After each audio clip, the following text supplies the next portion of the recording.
But that camera basically, that's our baby, nobody gets his hands on that camera because that's the only camera we know of that zooms in and out in 3D. And you know, here's the funny part is, it's like, it's almost been overlooked. It's like, I don't think the other people discovered it because it's so limited. Yeah, well, because you can't find it. People they've got it on display and don't have any of them because it's just, it's an extremely complicated piece of equipment that works very simply, and Well, they don't think they want to play with it. Here's the other part is people think that you have to have a 3D TV to watch 3D. No.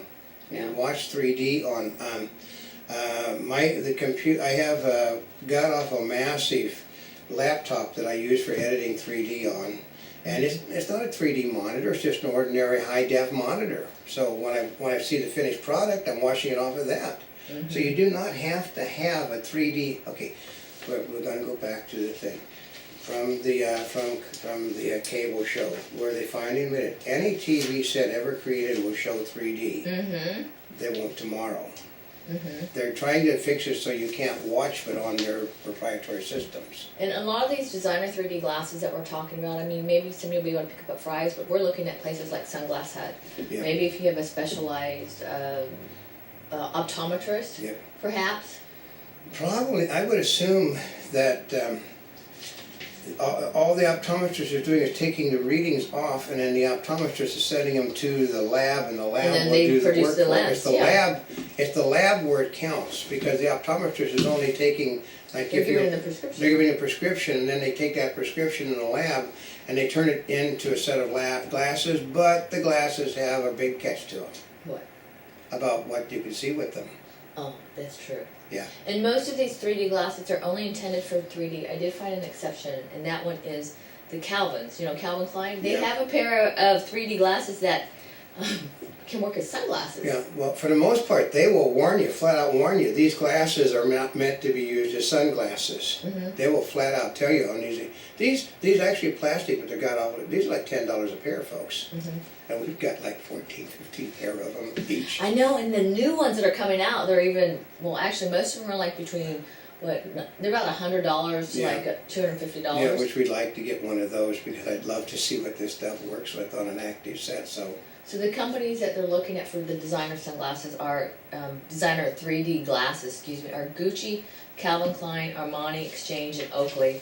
And actually, I call those Gunnar Optics because those are designer glasses too. But, you know, Morrison, what's the one company that does it?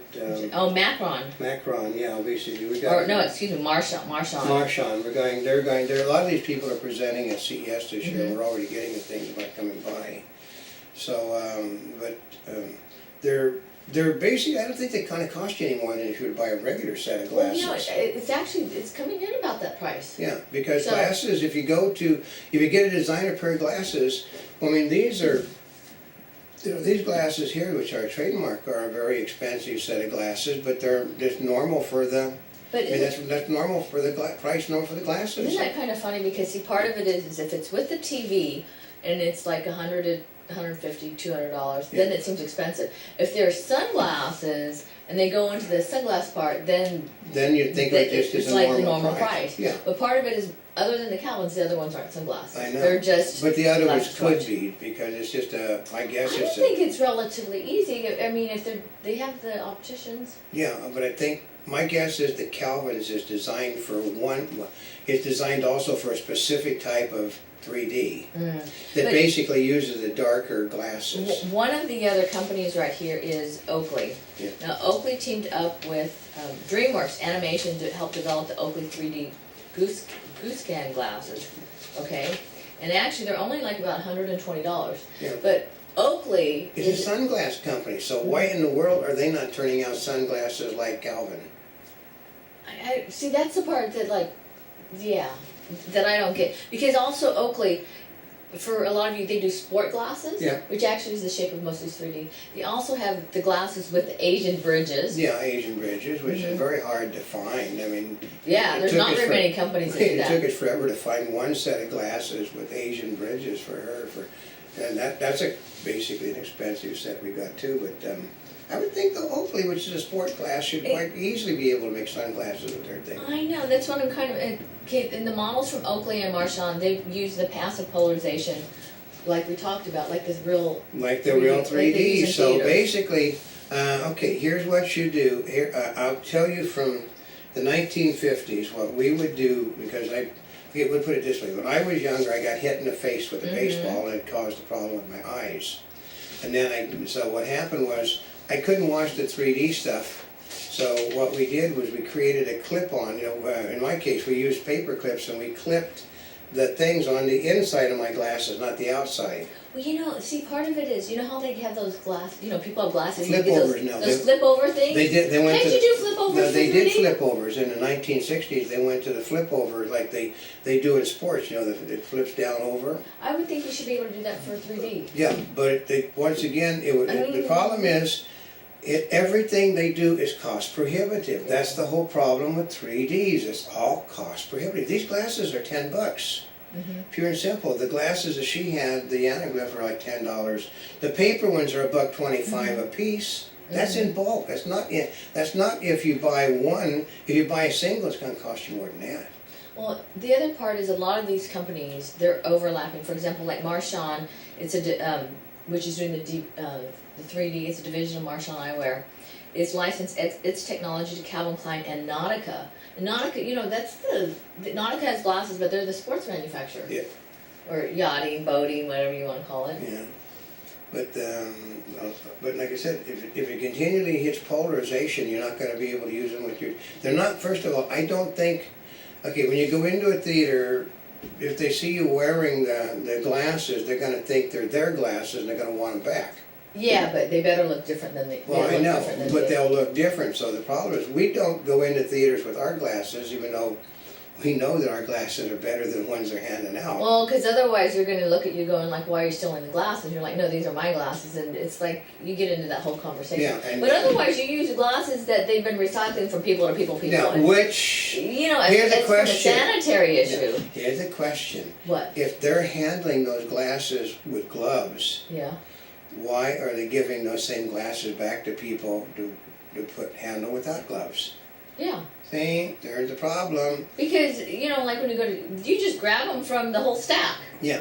And that stack is not, like I said, they're grabbing them out of containers, putting them in the things, not sterilizing them, because these aren't designed to be cleaned. They're designed to be thrown away. I mean, actually, these probably can, but the majority of them, like this things they put in the theaters, are really basically cheap, like it's almost like a plastic wire frame with cellophane. They're not designed. They're $1.25 glasses that they throw away, which is why they add $8 to $15 to the ticket to go see a 3D movie, is to pay for the glasses. It adds up. Yeah. And then you're thinking, do we always have to pay that much? Well, guess what? Besides these, like these cheap ones, and those cheap ones, right? I mean, now we're saying cheap. These are there's levels like the cardboard, then these are like the $10 glasses, right? They're looking at making a pair that's like about the $30 to $40 range. Yeah, but that's based upon the erroneous assumption that people are that they're going to buy 3 to 5 million 3D and enabled TVs. I can tell you, we try to find Hitachis, try to find LGs, try to find Toshibas. You can find a Panasonic. We only found one Mitsubishi. We found Panasonic, Sony, Mitsubishi, but here and a Samsung. But we only found one Mitsubishi, and that was an older model. The new ones aren't there. None of these stores are carrying them. Yeah. If they don't carry them, you're not motivated to do it. The other challenge, actually, this one on the glasses. Marchon is licensing the lower cost ones for $30 to $40. Yeah. Another company called Look 3D is also doing it. Yeah, but I'm just checking while I'm waving. The guy behind the thing was waving at me, trying to figure out why all of a sudden. No, sometimes you get these signals, you don't know what's going on. But I think the biggest challenge is you can go get these cool 3D glasses, but you can't use them on the ones at home. They're not. Well, I guess you could, but it's not optimized, right? So you'll still want to use the ones that come with the TV set, and you can only use them for the theaters. Yeah. Actually, we've got to. Or watching our videos. Yeah, we're putting something together for next year where we're going to put a whole bunch of 3D things in one spot, and it's going to be a huge big deal for us. But I can't believe you're that open. We're just, Oh. yeah, we didn't know, I didn't let anything on, we're putting together a huge 3D event, because theoretically, we are the experts, because the rule is, if you don't use it for everything, you're gonna use it for nothing, and right now it's being used for nothing. Mhm. So, that we're gonna stick to the cheaper form Yeah, on everything we do, because it can be seen on your laptop, it can be seen on your PC, it can be seen on any no matter what they do to screw the TV set up, you'll be able to see what we produce, period. But, I mean, like I said, they made, we're talking back in the 50s, 60s, they did prescription glasses, and it basically went the way of the dinosaurs also, because it's a cost. I mean, first of all, you're not gonna find many people gonna pay $10 for these. yeah. So, We happen to have it because we've gone to a lot of 3D events. yeah, and we get, they give it to us too, so lots of things given to us. Yeah, but part of, here's the thing is, would you buy a pair of prescription 3D glasses so you could go watch movies in the theater? Most people don't, okay, here's the trick. The people that can afford to buy prescription 3D glasses don't go to the theater.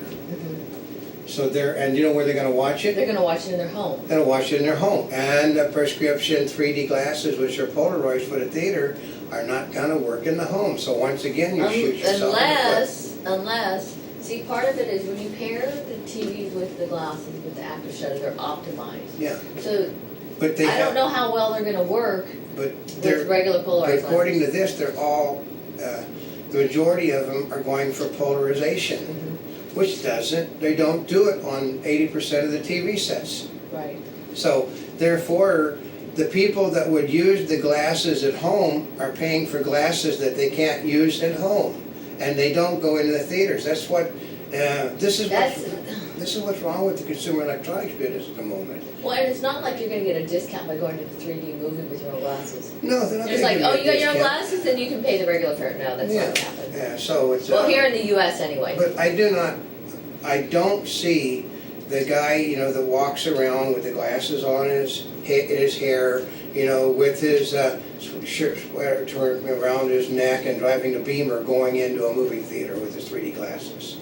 The part though that does interest me are the glasses that are polarized, that you can wear as sunglasses or 3D glasses. Yeah, well, because then it's a wash. Yeah, because if you're gonna buy That's sunglasses, why I would think those the make sense to companies me. that do sunglasses and athletic wear, I mean, that's a market for them, because you know, it helps them differentiate their sunglasses other than just style versus other companies. yeah, our son, when they say, you know, that, remember they do those commercials, we have high def glasses, well, there are no such thing as high def glasses. Oh, on those TVs on TV. Oh, But you can The Apple picture TV. the commercials coming up very shortly.